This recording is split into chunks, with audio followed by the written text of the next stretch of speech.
Bienvenidos a la sesión 13. No hay algo más que recordarles que ya falta poco para el examen final. Espero que estén estudiando en este importante último ciclo en su universidad, María Auxiliadora. Entonces, el día de hoy vamos a hablar sencilla y claramente sobre el flujo de caja proyectado. Empecemos, ¿no? Ustedes tendrán los conocimientos sencillos, básicos, de cómo se piensa, cómo se debe hacer un flujo de caja. No es que solamente un economista, un financista lo pueda hacer. No, todos nosotros lo podemos hacer y se lo voy a demostrar, ¿no? En esta sesión de clases proyectaremos el flujo de caja para tomar decisiones para el negocio y cuál es la importancia de esta en la marcha operativa exitosa de un proyecto. ¿Cómo calcularlo? Lo veremos enseguida. Entonces, acordémonos que en la clase anterior hemos visto los resultados de ventas realizados hasta la fecha, ¿no? Y cómo y cuáles son nuestras perspectivas que nos otorga este futuro financiero. Sin modelo, acordémonos bien, sin un modelo no hay negocio y sin negocio no hay ventas. Entonces, empecemos. ¿Cómo elaborar un flujo de caja proyectado? Como le dije al principio, no es nada difícil. Hoy en día cualquiera lo puede hacer con la ayuda de una máquina, una calculadora inclusive, una PC y una hoja de Excel, el más sencillo que podamos obtener. El flujo de caja obviamente es un indicador, una herramienta que nos va a permitir conocer cómo se encuentra la liquidez de la empresa. Vas a identificar en el flujo de caja los ingresos y también los gastos o egresos, como nosotros los conocemos, y así vamos a medir cómo está financieramente la empresa, cuál es la salud económica. El análisis del estado financiero obviamente lo vamos a realizar, más vamos a identificar los problemas que van a afectar la operatividad de esta. Entonces, un pronóstico de flujo de caja nos va a ayudar, pues, nos va a ayudar a posibilitar cumplir con los compromisos de pago que tenemos, porque muy bien sabemos que las empresas tienen ingresos y egresos. Y nos va a ayudar a tomar decisiones financieras. Por ejemplo, ¿no? Tomar un préstamo de algún banco o alguna entidad financiera, como una caja, una mutual, una cooperativa. Vamos a tener la posibilidad de hacer quizás un ahorro para tiempos, digámoslo, no tan positivos. Este flujo de caja nos ayuda a conocer la situación en que se encuentra la empresa y cómo estará quizás más adelante, la proyección del mismo, ¿no? Como les dije al principio, no es difícil. Cualquiera de nosotros podemos hacer un flujo de caja. Hay que solamente estar atentos, por ejemplo, en los ingresos brutos, en soles, en dólares, egresos brutos, soles o dólares, y cuál va a ser la utilidad bruta. Diferenciemos la utilidad bruta, ¿no? De la utilidad, acá lo he puesto en dólares porque en esta compañía donde yo trabajé que se llamaba Transportes Mineros, la empresa Impala nos pagaba en dólares. Porque Impala era una empresa que comerciaba con el exterior, vendía al exterior. Le pagan en dólares y a nosotros también nos pagaban en dólares. Usábamos un tipo de cambio adecuado del momento, ¿no? Porque como ustedes saben, nos pagaban en dólares y a veces en soles, pero había que hacer el tipo de cambio. La liquidez, o perdón, la utilidad bruta es la diferencia entre el ingreso y el ingreso brutos, ¿no? Sin contar el tema de los impuestos, el pago de los impuestos. ¿Qué es el flujo de caja proyectado? Es un instrumento, ¿no? Que te va a permitir analizar, determinar y resolver situaciones a futuro que pueden poner en riesgo a la empresa, especialmente relacionado con el tema de dinero. De esta manera podrás tener un camino seguro, entre comillas seguro, porque uno nunca sabe el futuro, de cómo irá o marchará la empresa en ese futuro que tú deseas realizar y que el inversionista le ayude a acrecentar, a crecer su dinero, ¿no? ¿En qué tiempos? Ya depende cómo tú lo definas. Entonces, en el futuro, en el flujo de caja proyectado, hay que considerar varias cosas. Si va a haber aumento y también diría yo disminución de personal. Va a haber una variación de la producción, aumento, disminución. Va a haber ventas de nuevos productos o vamos a reciclar productos para vender. ¿Y cuál va a ser las modificaciones? No solamente en infraestructura, puede ser que vendamos o compremos más terreno para ampliar la fábrica o ampliar la empresa. También podemos disminuir. Cualquiera de los dos es dado, ¿no? Este flujo de caja tiene que tener todos los ingresos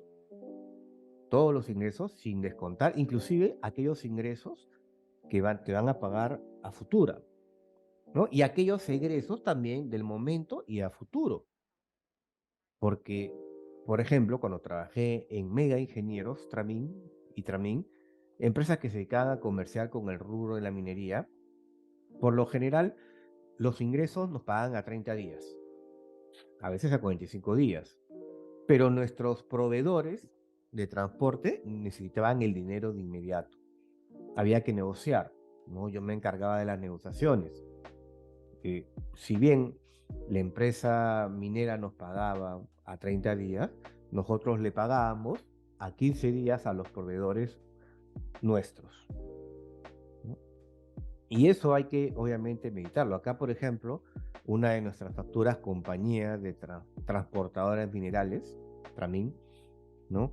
Cuando emitíamos una factura, las cifras que vas a proyectar deben ser obviamente lo más realistas posibles, porque si te excedes en el monto que vas a ganar, posiblemente si vienen días malos, obviamente olvídate, de ahí el inversionista, el gerente general te va a decir, ¿y por qué te proyectaste tan bien? Hay que dejar, señores, un margen de error.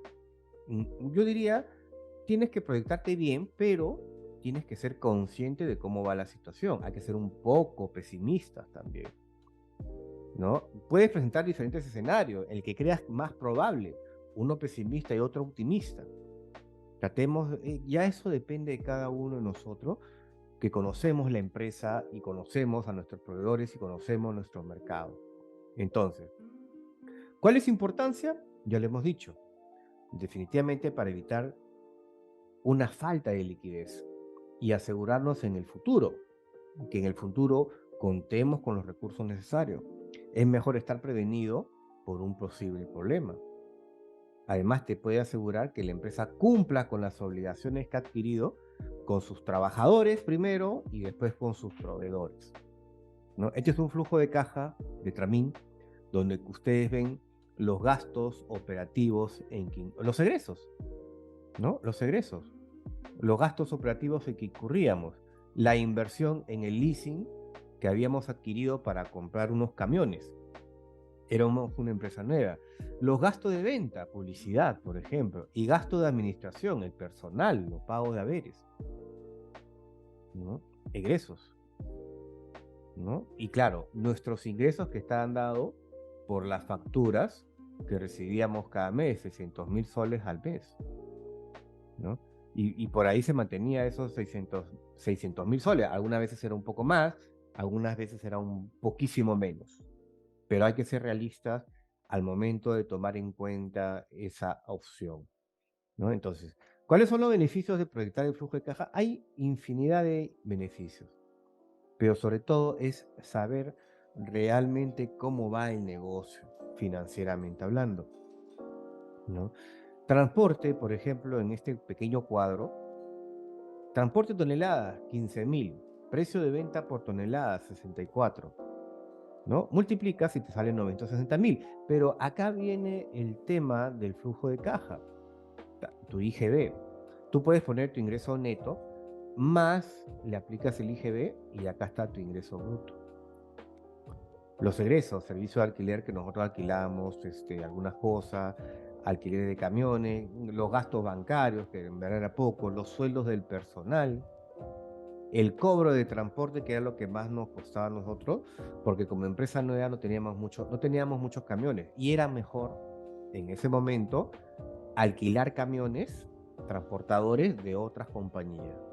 Ese era nuestro gasto más fuerte, 920.000, ¿no? IGB, que todos nosotros lo pagamos, y el pago a las cuentas del Banco de la Nación, ¿no? Utilidad neta, 46.000 soles, ¿no? Hay que tener mucho cuidado en estos detalles, ¿no? Ingresos, egresos, el IGB al momento de catalogarlo, porque si nosotros leemos bien los contratos, siempre las empresas te ponen o no incluyen el IGB o ya está incluido el IGB. Hay que ver ese tema. Ojo, es muy importante ver ese detalle. Entonces, en el grupo Mega Sagersa, de ingenieros donde también estuvimos trabajando como gerente de administración, estos eran nuestros ingresos mensuales, ¿no? Anuales, perdón. 2009, 2 millones. 2008, perdón, 2009, 1.800.000.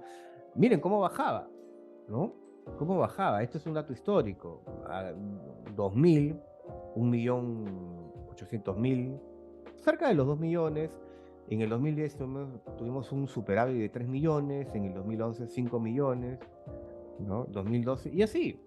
Y por ahí un bajón en el 2013. ¿Por qué en el 2011 y 2012 tuvimos un superávit enorme de 5 millones? Porque trabajamos en ese momento en Yanacocha, ¿no? Este grupo Mega Sargersa englobaba varios proyectos como eran parte de Antamina, gran parte de Yanacocha y toda la refinería de Votorantim Metais, ¿no? Utilidades proyectadas, ¿no? Con esta caída de 2013, bueno, dejamos de trabajar en Yanacocha, pero ganamos Cerro Verde, ¿no? Y comenzamos a incrementar nuestros ingresos. Vuelvo a decir, hay que tener mucho cuidado. Lo que el accionista quiere ver es esto, ¿no? Cuadros, utilidades esperadas mínimas.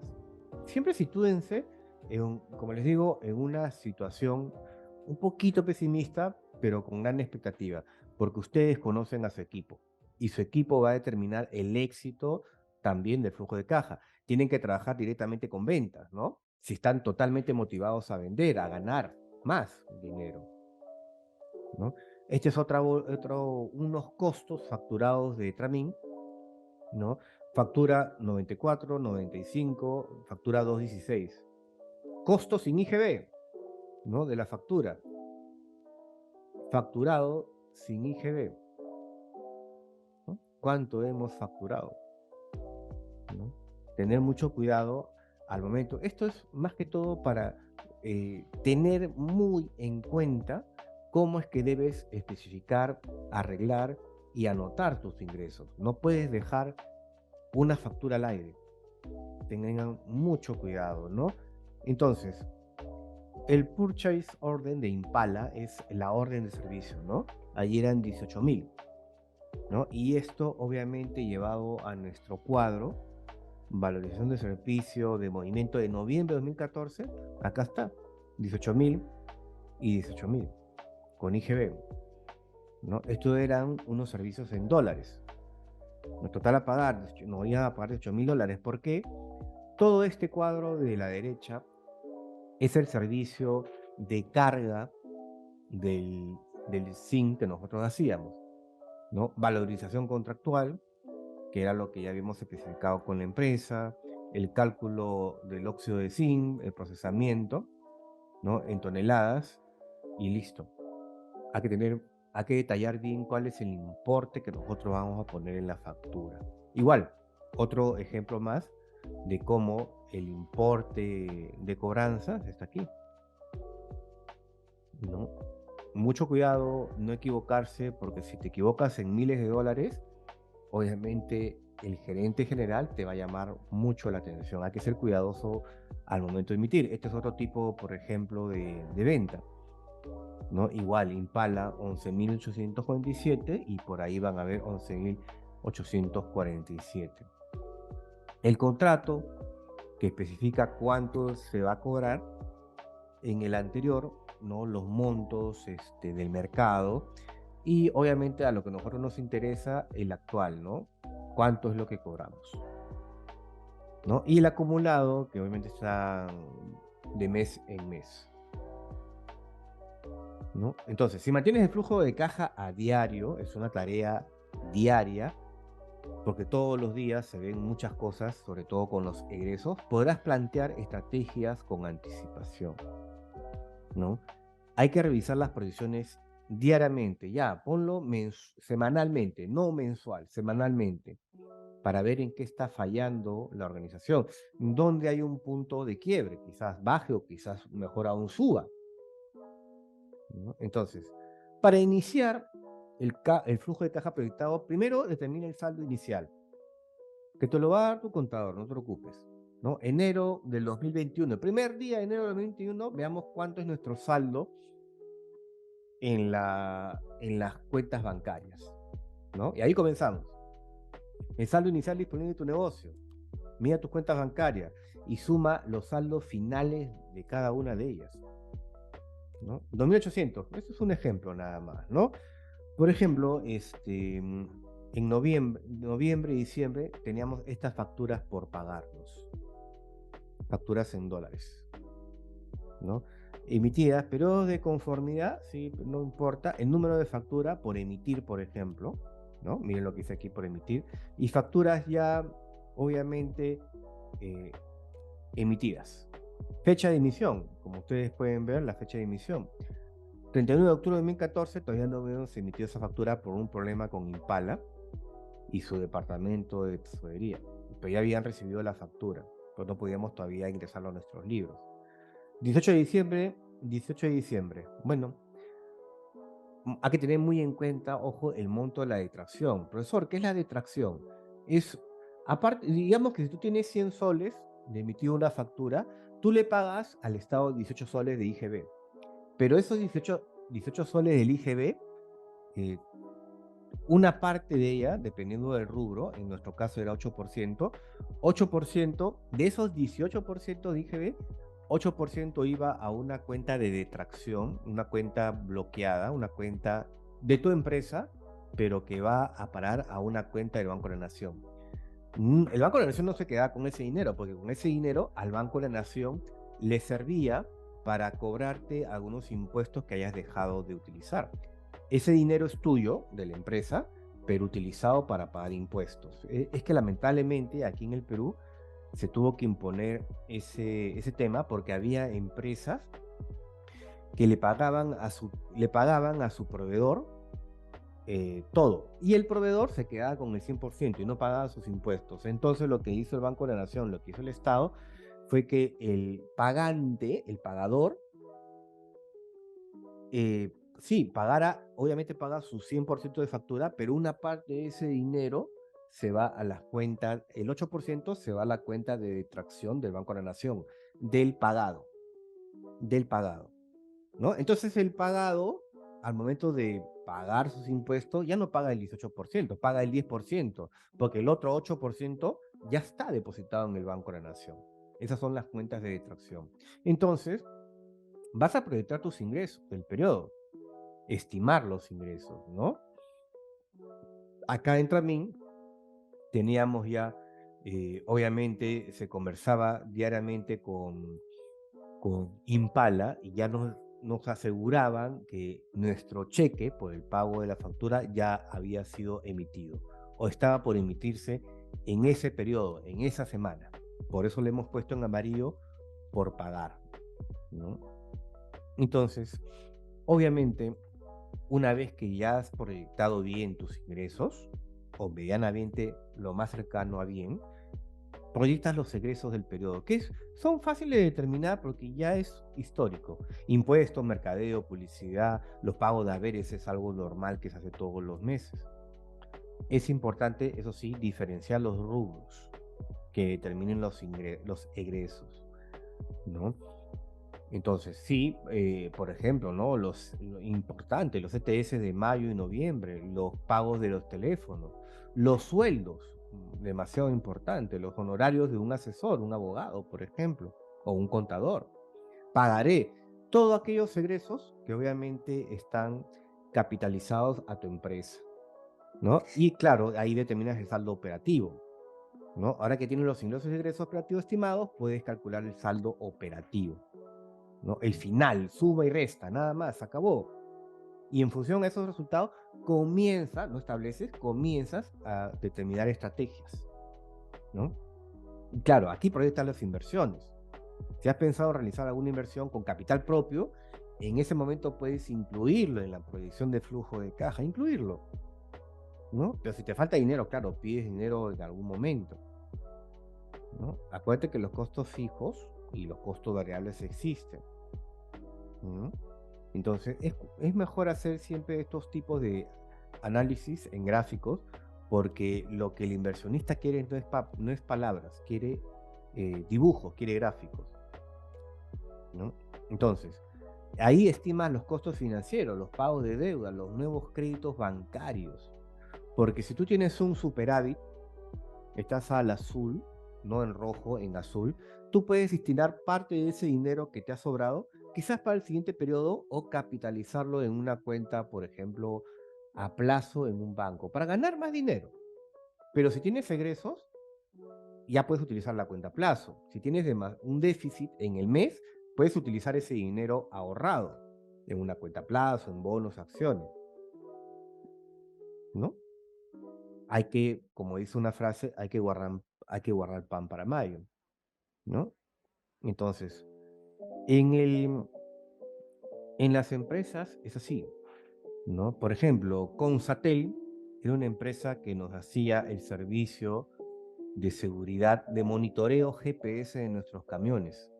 Había que pagarle también, ¿no? Y a veces resulta que hay que tener muy en cuenta que legalmente, como nos comunicaron, había que aumentarle el costo, había aumentado el costo de la prima por un tema, obviamente, del Estado, ¿no? Que había el Estado, pues, con sus reglamentos, políticas, normas, a veces nos perjudica. Por ejemplo, cuando se eleva, cuando trabajaba en el Ministerio de Cultura y se elevó la remuneración mínima vital, se elevó, había que hacer pues un cambio, ¿no? En los pagos, había que pagarle más a los proveedores de seguridad, a las empresas que nos otorgaban seguridad en los museos, ¿no? Y estaba obviamente en las cláusulas del contrato con las empresas de seguridad que si el Estado subía el sueldo mínimo vital un 3%, nosotros le aumentábamos un 3%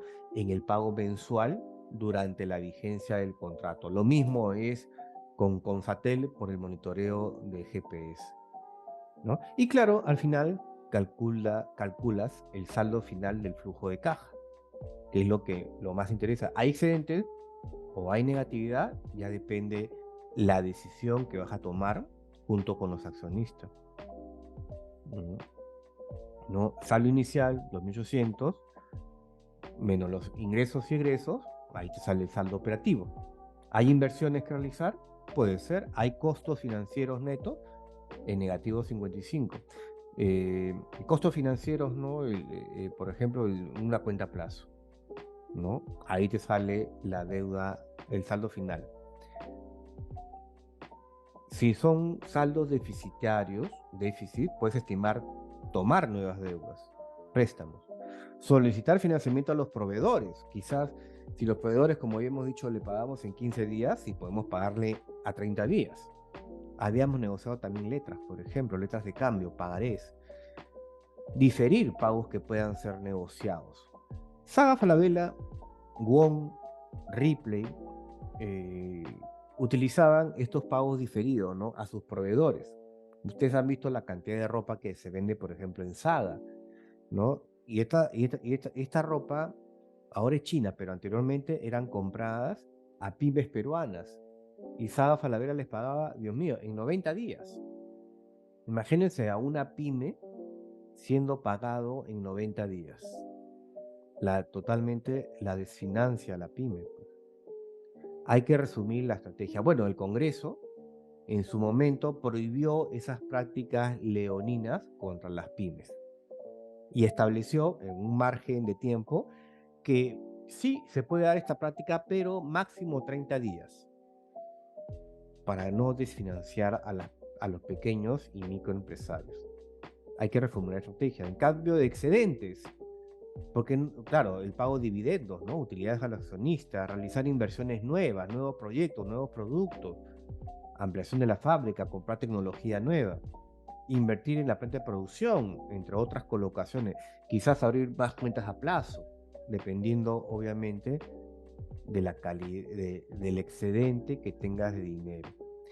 Por ejemplo, un caso muy práctico es la balanza comercial del Perú, ¿no? Obviamente, aquí vemos que en 2009-2010 hubo superávit, pero de repente cayó, 2014-2015, por la bajada de los precios de las materias primas internacionales, pero después volvió a subir. Ni hablar del COVID, porque con el COVID también el comercio internacional le cayó. O, por ejemplo, las reservas internacionales netas, ¿no? Del banco, orgullo del Perú, 74.000 millones de dólares. Reservas internacionales netas que deben ser totalmente cuidadas, ¿no? Y no despilfarradas como algunos gobiernos quieren hacer, ¿no? Las reservas internacionales netas fue un proceso muy duro para volver a tener dinero, ¿no? En los años 70 o 80 no teníamos reservas internacionales netas, mira cómo nos dejaron. No había comercio exterior, el Perú no vendía nada al exterior. Gracias a las políticas de liberación de mercado, esto comenzó a crecer y nos ha llevado a tener más de 74.000 millones de dólares en reservas, ¿no? Entonces, ya ven por qué es importante determinar bien un flujo de caja, porque nos permite ordenar y controlar los ingresos y gastos de un negocio. ¿Para qué? Obviamente para garantizar la liquidez y consiguiente enseguida la viabilidad de la actividad y proyectos de un negocio. Más dinero no resolverá el problema, si el problema es la administración del flujo de efectivo. Les agradezco su tiempo y nos vemos en la próxima clase.